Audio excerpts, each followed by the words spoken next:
네, 자, 지역사회 간호 이론 두 번째, 오렘의 자가간호 이론 하겠습니다.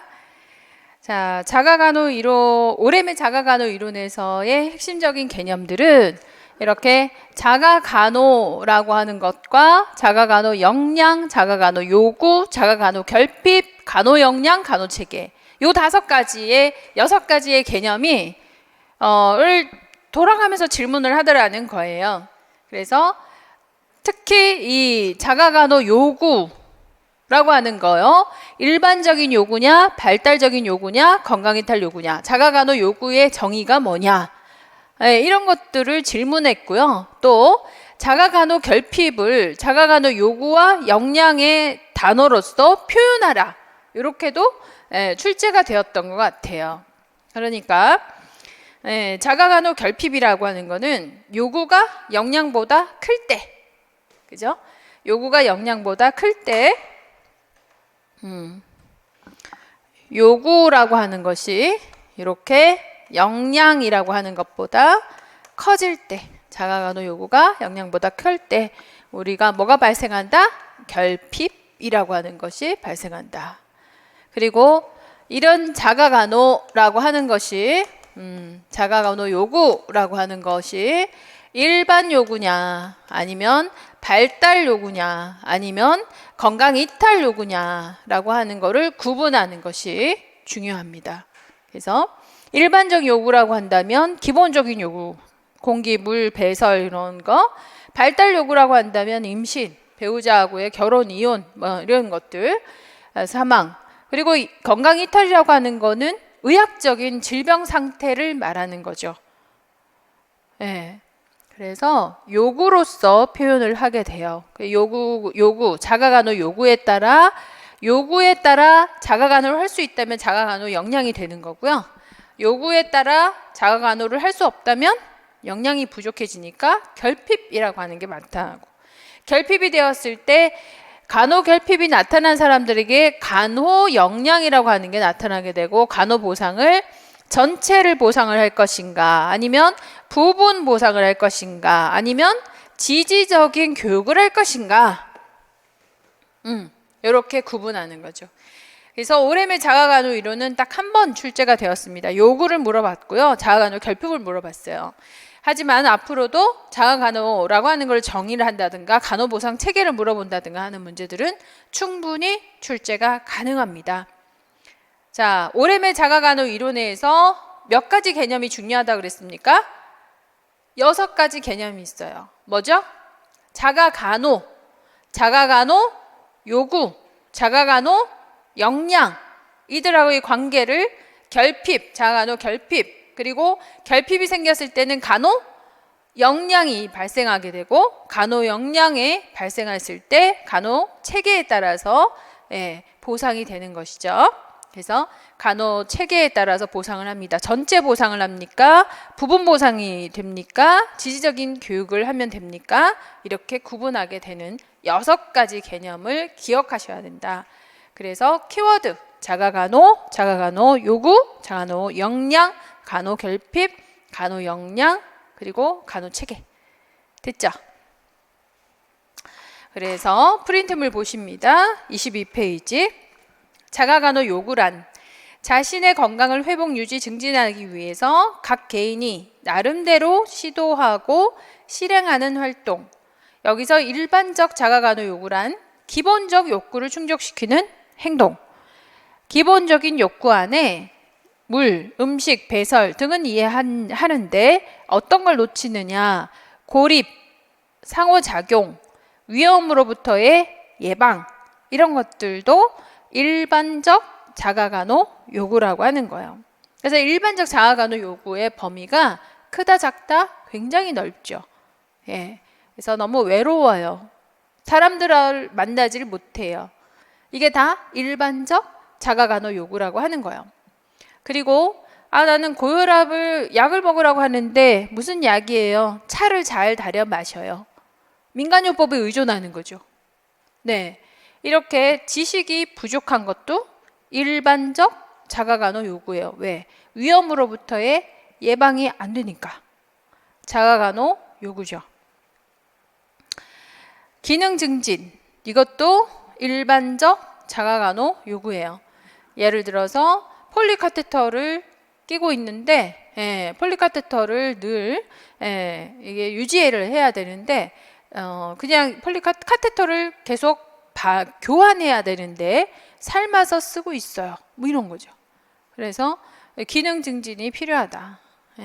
그런 것들은 일반적 자가간호 요구다.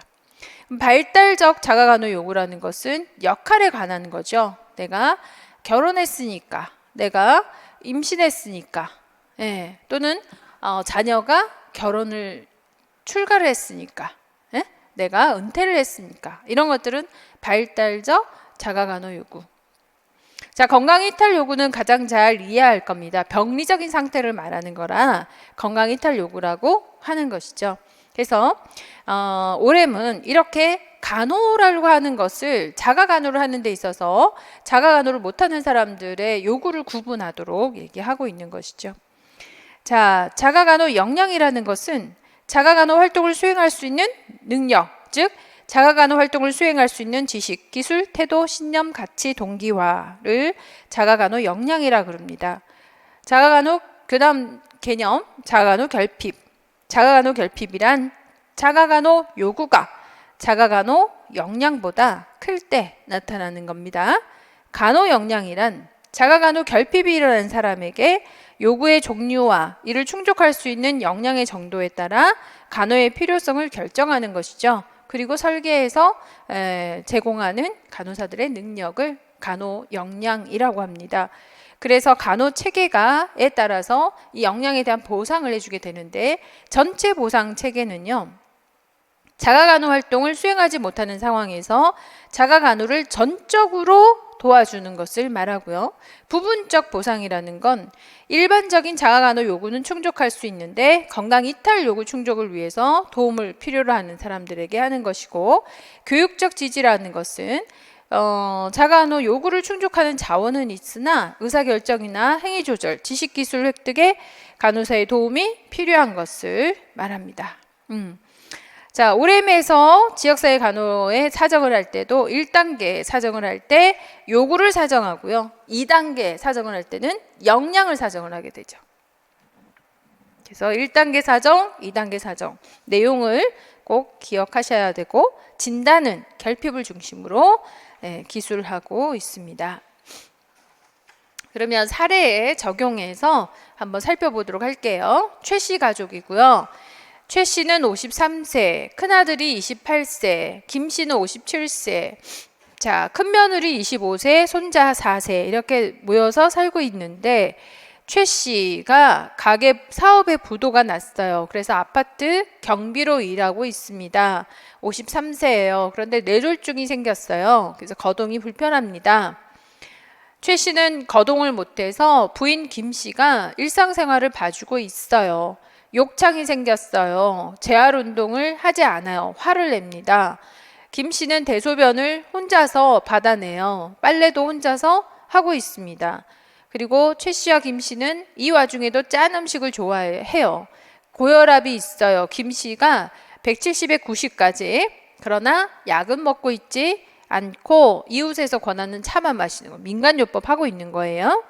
자, 그리고 1층과 2층은 오르내리는 가파른 계단의 경사가 있어서 김 씨가 오르내리기가 몹시 힘들고 손자도 다니기가 어렵습니다.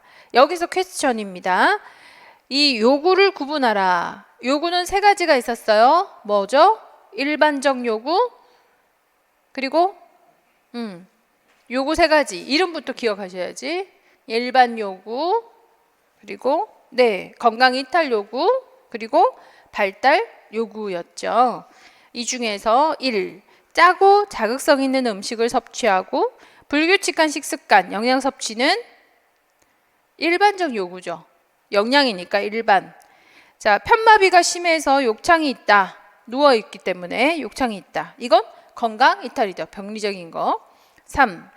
재활에 대한 지식이 없고 고혈압에 대한 올바른 관리 방법을 몰라서 민간요법에 의존하고 있어요. 이거 위험으로부터의 예방이죠. 그러니까 일반 요구지. 이걸 건강이탈 요구로 쓰는 사람들이 꽤 있어요. 건강이탈 아니죠. 민간요법 하고 있다. 이건 지식이 없는 거, 위험으로부터의 예방. 일반적 요구. 자, 가파른 계단이 있어가지고 낙상의 위험이 있어요. 역시 위험이죠. 위험이니까 요건 일반 요구. 대소변 처리를 하기 위해서 재활치료를 희망하고 있어요. 혼자서 대소변 처리가 어려워요. 그래서 재활치료하고 싶어요. 기능 증진을 요구하고 있죠. 이것서 일반입니다. 남편, 김씨가 혼자서 남편을 돌보느라 여가 활동을 못해요. 며느리 손자하고도 잘 올라오지 않고 이웃하고 왕래도 없어요. 그럴 시간도 없어. 고립되어 있죠. 상호작용이 잘 안 돼요. 자, 뭡니까? 일반적 요구예요. 김씨가 전적으로 담당하고 있어서 역할 과중이 생겼어요. 그래서 여가 활동이나 건강관리를 하기가 어렵습니다. 자, 김씨의 나이가 57세. 그러면 이 57세에는 여가 활동이나 건강관리를 해야 하는 시기죠. 그죠? 그런데 그 시기에 여가 활동이나 건강관리를 할 수가 없어요. 얘 뭐예요? 일반입니까? 아니죠. 발달적 요구죠. 그 시기에 해야 되는 거잖아요.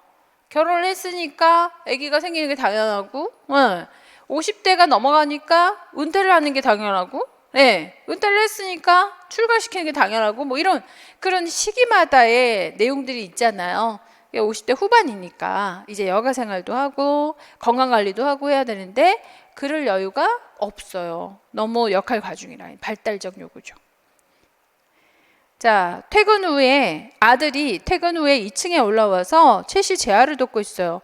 아들은 28세입니다. 아직 한참 사회생활을 굉장히 많이 해야 되는 시기예요. 그죠? 집안일을 할 시기는 아니지 않습니까? 근데 역시 역할 과중으로 아버지의 재활을 돕고 있어요. 얘도 발달 요구라고 봐야 되는 거죠. 그 시기에 안 해도 될 걸 하는 거예요. 그 시기에 해야 될 건 못하고 있는 거.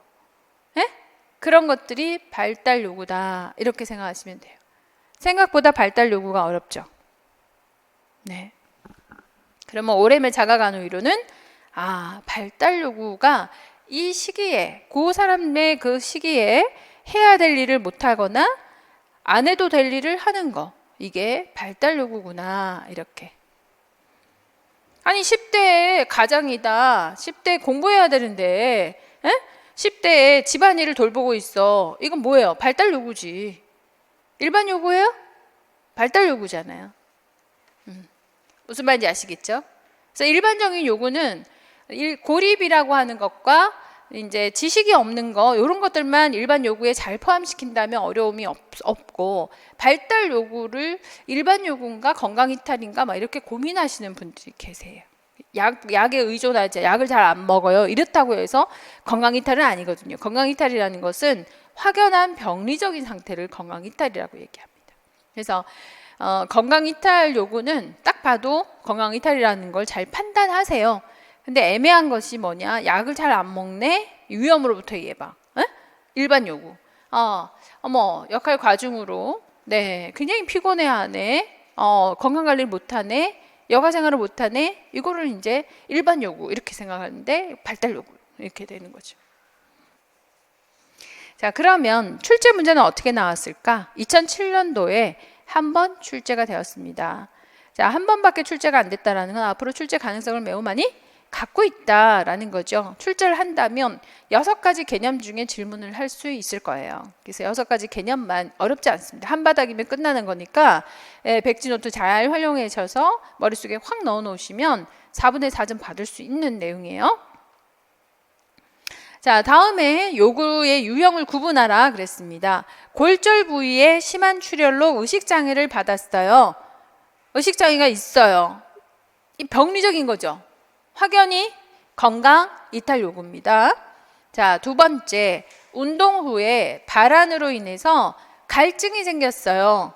병리적인 상태예요? 병리적으로 변화가 왔나? 아니죠. 일반적인 거죠. 갈증 나는 거, 그럼 물 마시면 되는 거. 일반적 간호 요구죠.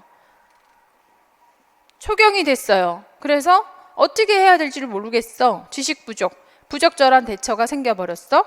그 시기에 누구나 고민하는 거잖아요. 초경 시기에. 그러면 이건 뭐다? 발달적 요구다.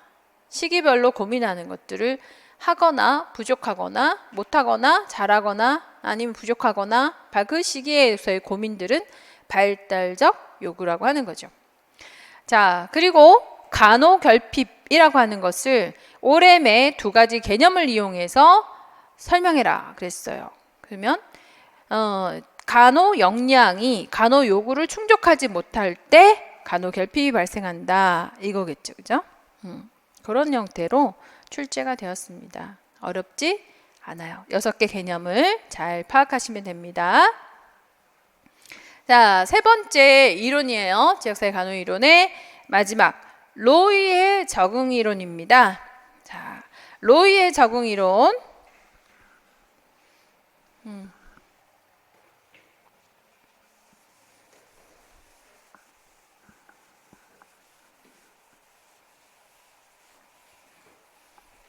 로이는요, 이 어댑테이션 이론을, 적응 이론을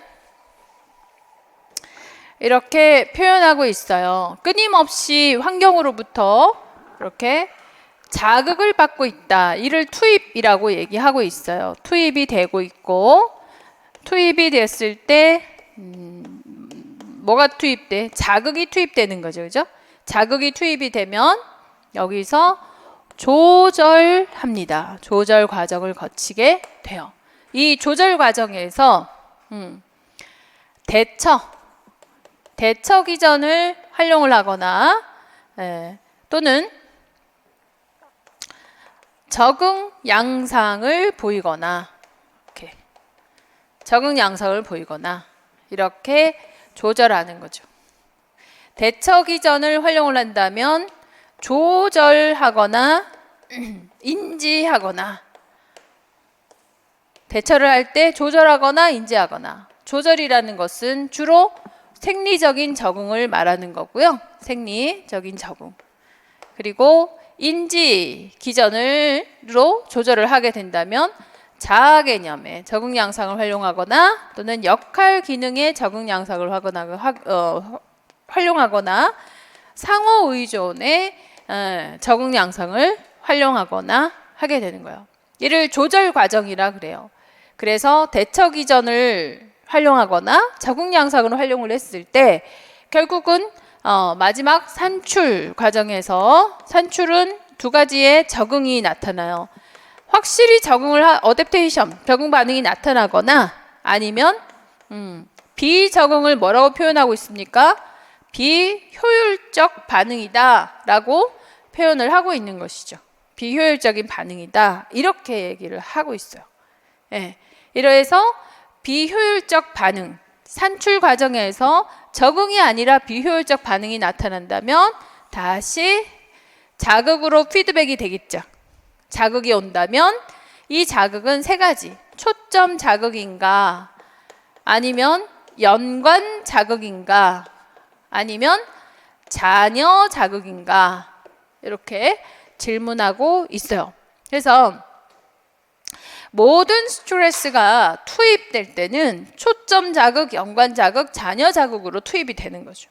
이거는 로이의 언어로서 표현이 돼야 되기 때문에 우리가 이 스트레스를 초점, 연관, 잔여로서 구분할 수 있으셔야 되는 거예요. 스트레스를 뭐라고 표현했어요? 자극으로 표현했거든요. 자극으로 표현했다고. 스티뮬리로 표현을 했기 때문에 초점 자극, 연관 자극, 잔여 자극, 그리고 조절 기전, 인지 기전이라고 하는 대처 기전을 활용을 해서 적응 양상에 영향을 줘요. 생리적인 적응, 자아 개념 적응, 역할 적응, 상호작용 적응. 자, 출제는 어떻게 됐을까? 로이의 적응 이론은 3번 출제가 되었어요. 임용해서 출제되었을 때 자극을 물어보거나 아니면 적응 양상을 물어봤죠. 그리고 다음번에 출제를 했을 때는 인지 기전을 정의하라 그랬어요. 제일 못 썼던 게 인지 기전을 정의하는 거 못 썼어요. 자, 투입이 됐고 조절 과정을 거쳐서 산출 과정에서 비효율적인 반응과 적응이라고 하는 것도 출제하겠지. 이래서 로이의 적응 이론은 사실 이 로이의 적응 이론은요.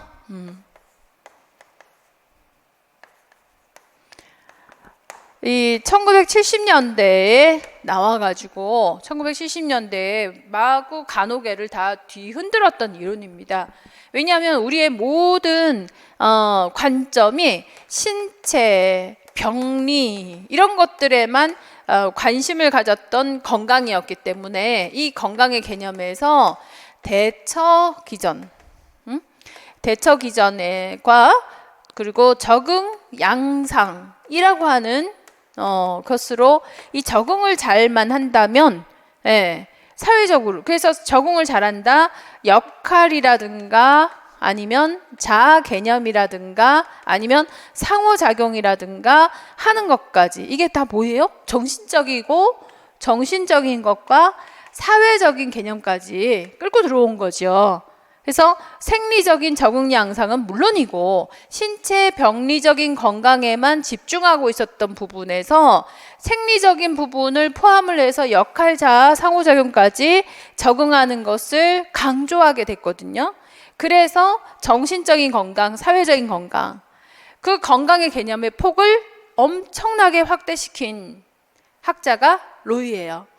그래서 건강이라는 건 신체적인 건강뿐만이 아니라 정신적인 건강, 사회적인 건강까지 건강해야 된다라고 해서 건강의 폭을 확 열어버린 그런 이제 장본인인 거죠.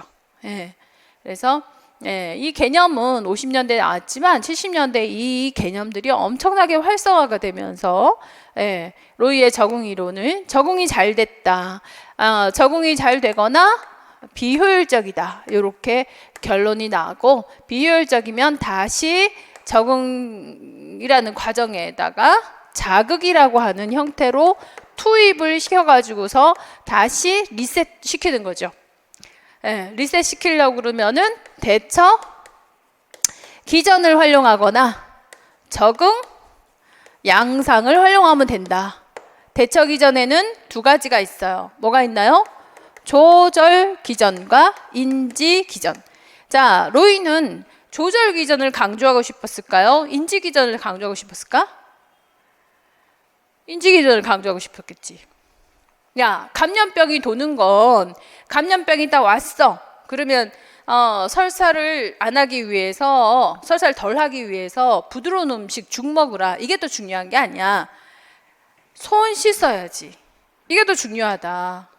물 끓여 먹어야지. 그게 더 중요한 거야. 소독해야지. 그 개념이 더 중요한 거야. 이렇게 대처 기전을 활용해라. 그죠? 비효율적인 반응이 나와서 설사 나왔단 말이에요. 설사. 감염병 생겨가지고 설사. 그럼 다시 자극이 돼서 어떤 자극이에요? 초점 자극인가요? 아니면 잔여 자극인가요? 아니면 관련 자극인가요? 자, 잔여 자극 태도에 문제가 있나? 신념에 문제가 있나? 그럴 수 있죠. 자, 중국 사람들이 잘 안 씻어요. 중국인들의 대부분의 옷을 보면 여기가 새까매. 여기 소매가 새까매요. 여기가 이렇게 트실트실해. 안 씻어갖고. 왜 이렇게 안 씻을까요? 부모에게 받아낸 모든 그 어떤 피부의 신체적인 것들은 떨어져 나가는 순간에 복이 떨어진다고 생각해. 신념이잖아요. 그 신념 때문에 안 씻어요. 그들을 이해해줘야 돼.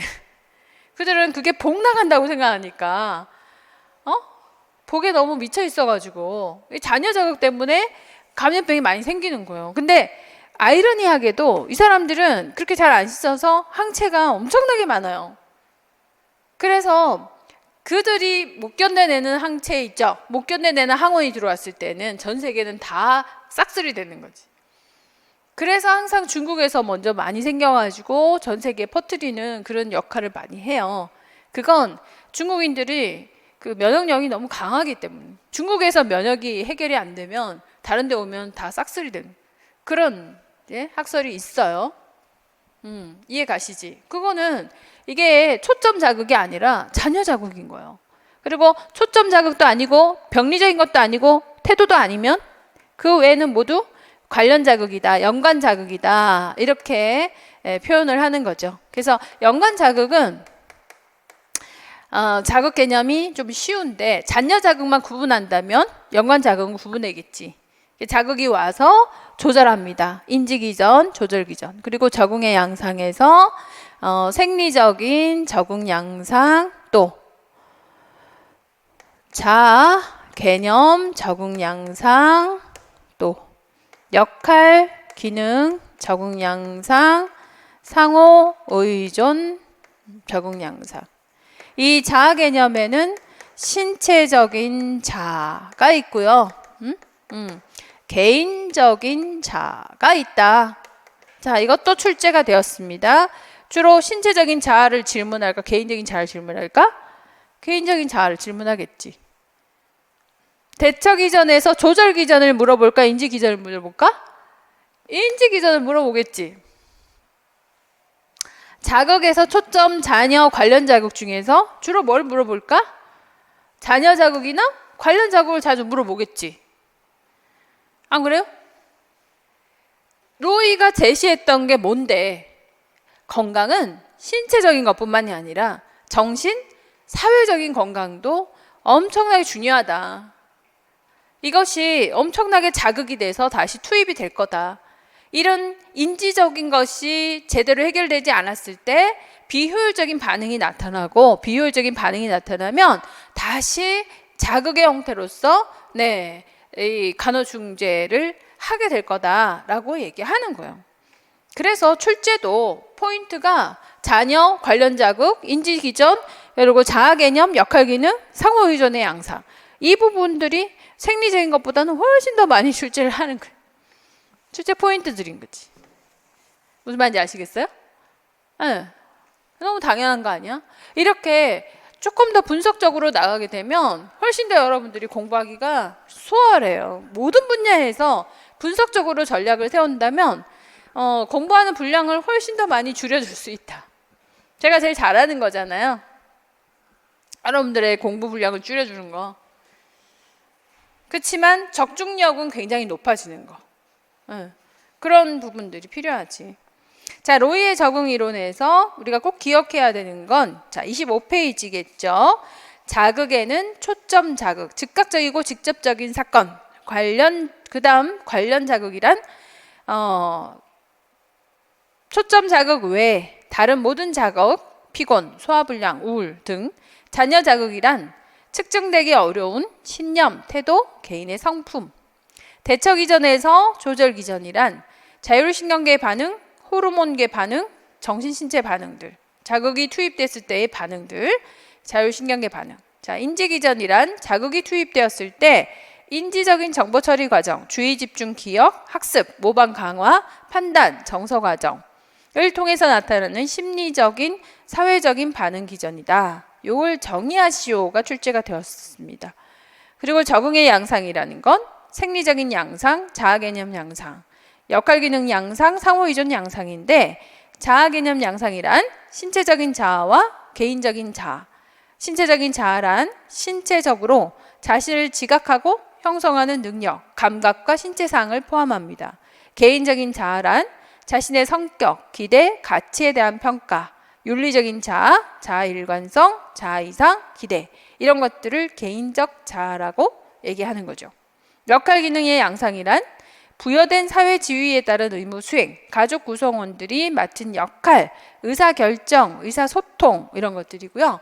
상호 의존 양상이란 의미 있는 타인과 지지체계하고의 관계, 사랑과 존경을 주고받는 것이에요.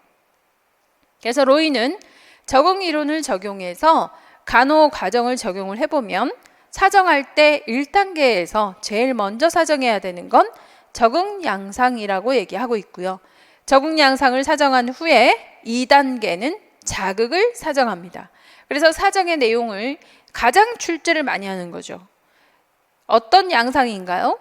어떤 자극인가요? 이걸 제일 많이 질문을 하게 됩니다. 그럼 사례를 보고 이 적응의 양상과 또는 자극을 판단해 보도록 하실게요. 로이의 적응 이론의 사례는 옥시 33세입니다. 여성이고요. 3년 전에 뺑소니 택시에 의해서 교통사고를 당했고 전신마비가 되었어요. 남편 38세 강씨, 딸 10세, 아들 6세 이렇게 네 식구가 거주를 합니다. 그래서 아들은 너무 어려서 자원봉사자에게 위탁을 했고요. 사고 이전에는 의류공장을 했어요. 지금은 강씨만 의류공장에서 벌어와요. 40만 원을 벌어오고 후원을 60만 원을 받아요. 옥씨는 전신마비라 폴리카테터를 꽂고 있고 손가락만 움직일 수 있어요. 개인위생은 전적으로 남편과 딸에게, 10살 된 딸에게 의존하고 있는 거죠. 강씨는요, 점심만 아내를 준비해주고 새벽 2시까지 공장에서 일을 합니다. 그래서 이제 딸은 방과 후 장애인 어머니를 돌봐요. 10살짜리가. 그리고 옥씨는 불구로 어머니 역할을 못하고 남편의 성생활도 돕지를 못해서 항상 미안하죠. 자, 이런 상황에서 적응 양상을 구분하세요. 적응 양상은 뭐 있었나요? 적응 양상에 그 용어부터 기억을 못하면 완전 꽝이겠죠. 네. 그래서 이 지역사회 간호 이론은 그 학자들이 제시하고 있는 용어부터 기억을 하셔야 됩니다. 그걸 암기하지 못하면 아무런 의미가 없죠. 이해할 의미가 없습니다.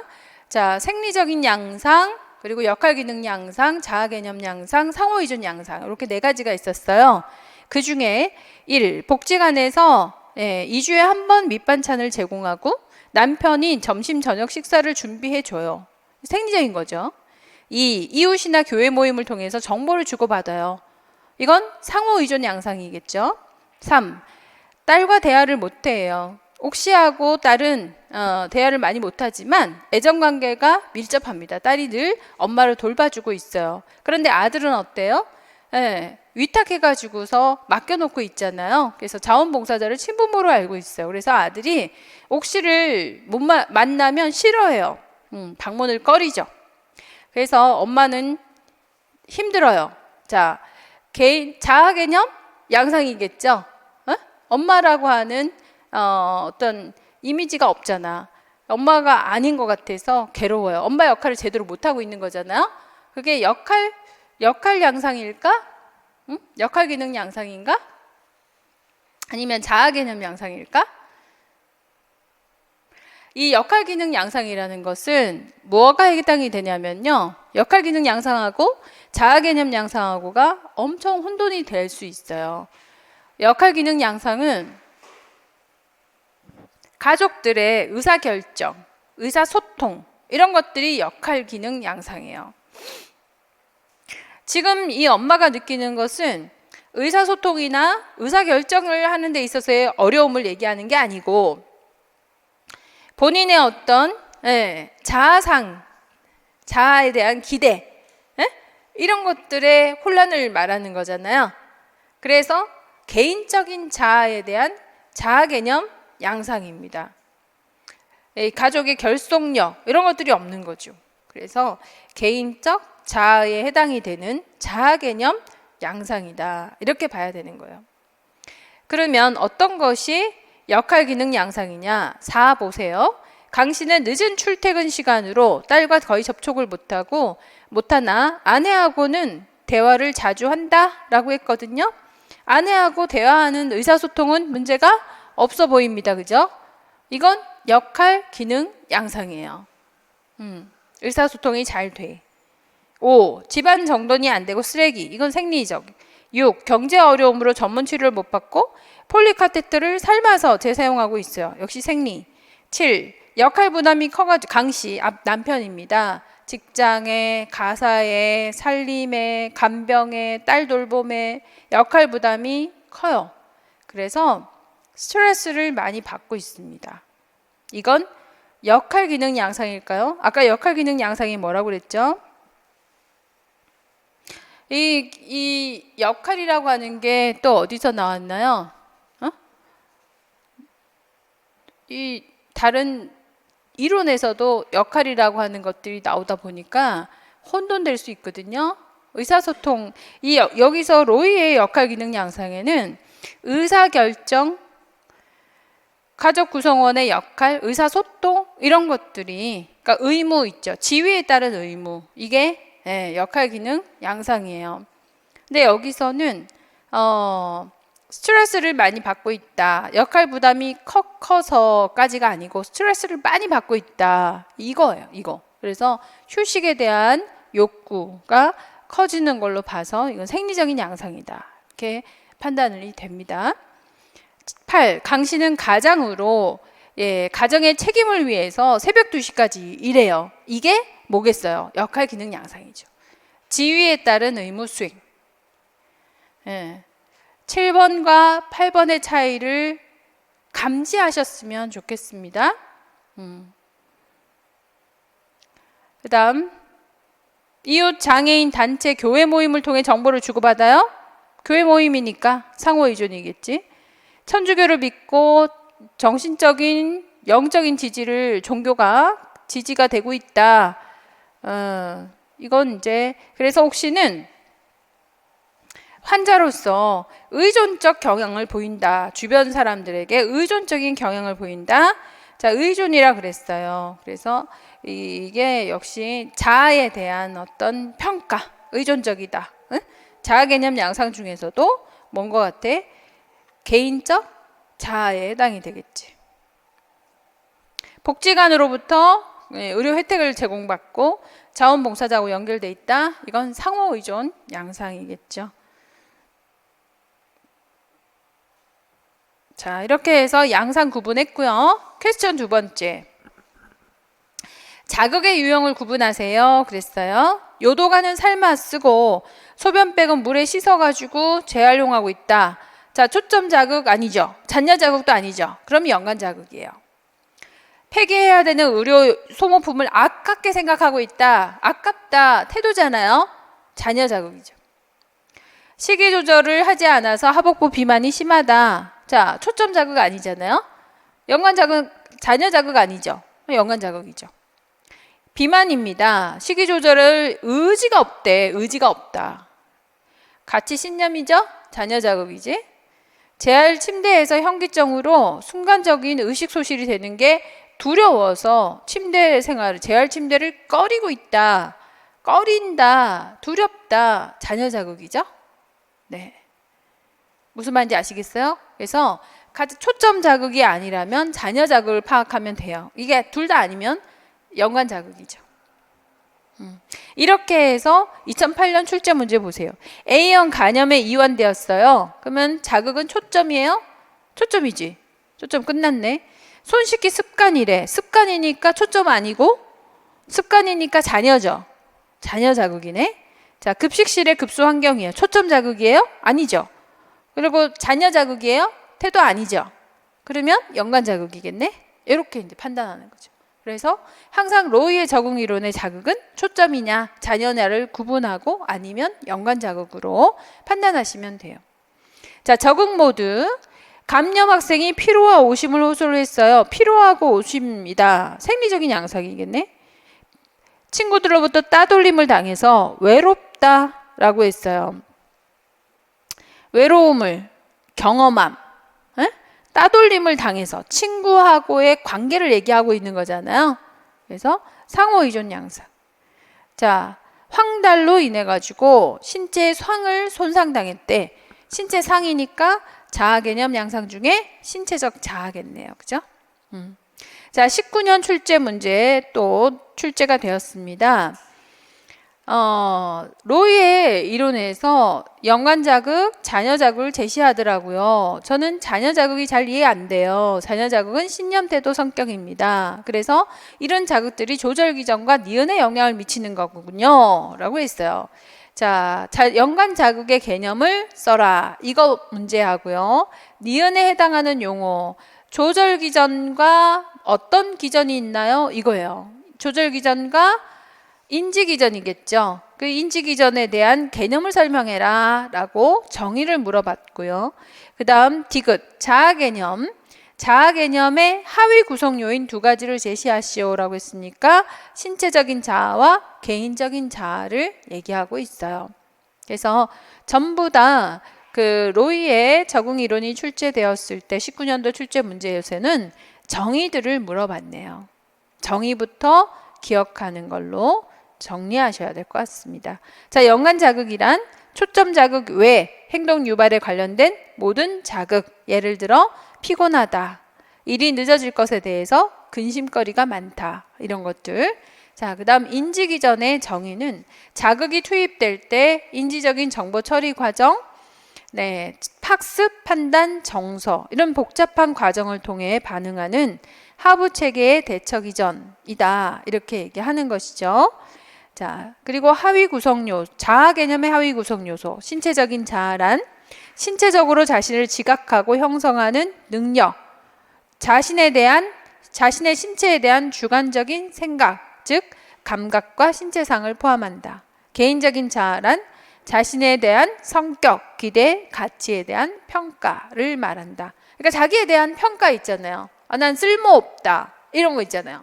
나는 굉장히 쓸모가 있다, 나는 쓸모가 없다, 이런 것들은 개인적인 자아에 해당이 되는 거예요.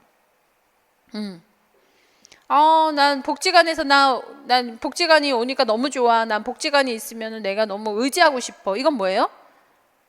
상호 의존 양상이죠. 친구들하고 노니까 너무 좋아. 친구들하고 잘 지내고 싶어. 이건 뭐예요? 상호 의존 양상이에요. 친구들이 없으니까 너무 외로워, 쓸쓸해. 상호 의존 양상이에요. 이해 가시나요? 그래서 로이의 적응 이론에서도 어떤 게 혼돈이 많이 돼요? 자아 개념 양상하고 상호 의존 양상이 혼돈이 돼요. 자아 개념 양상은 신체 자아는 분명히 잘 아시거든요. 개인적인 자아는 자신에 대한 어떤 기대, 나는 이런 사람이 될 거야. 난 쓸모가 있을 거야. 나는 할 수 있어. 나는 이런 엄마가 될 거야. 이런 엄마일걸? 예. 어머, 나는 엄마로서 쓸모가 없네.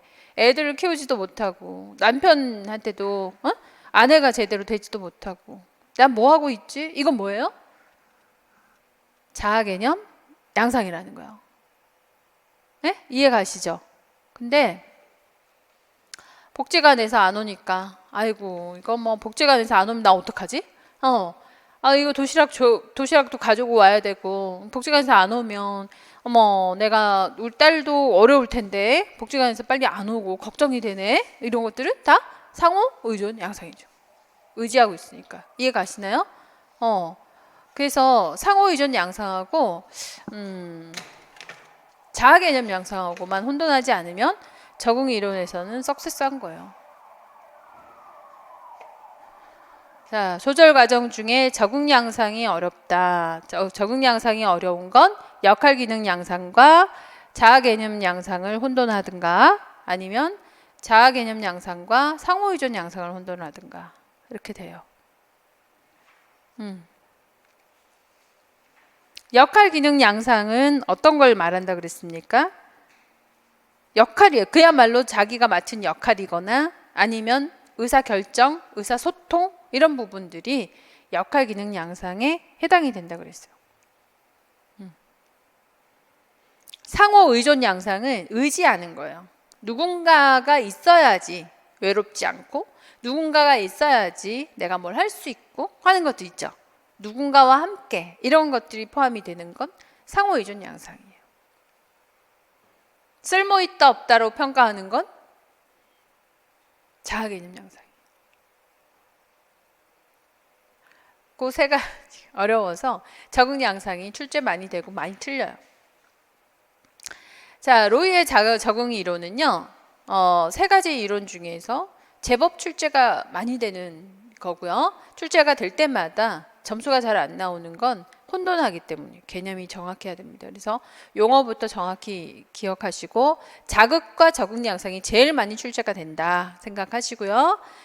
자극이 왔어요. 그러면 대처 기전을 돌립니다. 조절 기전이나 인지 기전을 돌려요. 자, 여기서부터 오네. 자극이 왔어. 대처 기전 돌립니다. 조절 기전을 돌리거나 인지 기전을 돌려요. 이렇게 해서 적응 양상, 생리적인 양상, 그다음에 자아 개념 양상, 역할 기능 양상, 상호 의존 양상 중에 적응을 하죠. 이렇게 적응이 잘 되면 적응 반응이 나타나거나, 적응이 잘 안 되면 비효율적인 반응이 나타나면 다시 자극이 되어서 스트레스 투입이 되는 거다. 이렇게 정리합니다.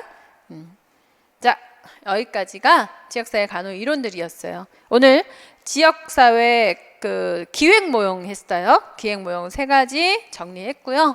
지역사회 간호 이론, 유만의 건강관리 체계 이론, 오렘의 자가간호 이론, 그리고 로이의 적응 이론 이렇게 정리를 해봤어요. 전체적으로 지금쯤에는 한 번쯤 성인간호학까지 기본 이론서를 진행을 했기 때문에요. 지금 5월달이잖아요. 이제 5월달이 접어들어서 한번 지나간 지역사회 간호를 한번 정리하고 가면 아주 좋은데, 이렇게 이론에 대한 요점들로 정리를 하고 간다면 상당히 많이 도움이 될 거라 생각이 들어요. 그리고 이제 다음 시간에는 건강 증진 이론들 정리를 해드릴 겁니다. 이렇게 이제 복습하는 과정에서 한 번씩 다져줘야 되는 거, 아주 중요한 개념들 있죠? 이런 것들을 특강에서 다루어 드릴 테니까 같이 진행해 나가면서 요점들, 그리고 한 번쯤 강점들, 이런 강조되는 점, 이런 것들을 짚고 넘어간다면 어려움이 없을 거라 생각이 들어요. 자, 7월달 준비를 위해서 다 같이 화이팅! 올해도 합격 전략 잘 세워보도록 합시다. 네, 수고하셨습니다. 네.